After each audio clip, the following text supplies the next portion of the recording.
தமிழ் சினிமாவின் உச்ச நட்சத்திரம் தளபதி விஜயின் கடைசி படமாக அறிவிக்கப்பட்டுள்ள ஜனநாயகன் படத்தை பார்க்க ரசிகர்கள் ஆவலுடன் காத்திருக்கிறார்கள். 33 ஆண்டுகளாக தமிழ் சினிமாவில் பயணித்து மக்களின் மனங்களில் தனி இடம் பிடித்த விஜய் இந்த படத்துடன் தனது நடிப்பு பயணத்திற்கு விடை கொடுக்க உள்ளதாக அறிவித்துள்ளார். இந்த நிலையில் ஜனநாயகன் படத்தில் நடிப்பதற்காக நடிகர் விஜய் வாங்கிய சம்பளம் குறித்த தகவல் தற்போது இணையத்தில் வைரலாகி வருகிறது. தகவலின்படி இந்திய சினிமாவில் அதிக சம்பளம் வாங்கும் நடிகர்களில் ஒருவரான விஜய் இந்த படத்திற்காக ரூபாய் 230 கோடி சம்பளம் பெற்றதாக கூறப்படுகிறது.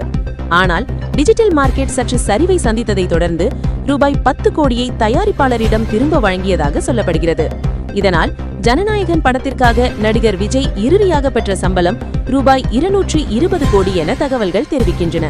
இதுதான் தற்போது தமிழ் சினிமாவில் பெரும் விவாதமாக பேசப்பட்டு வரும் செய்தியாக உள்ளது.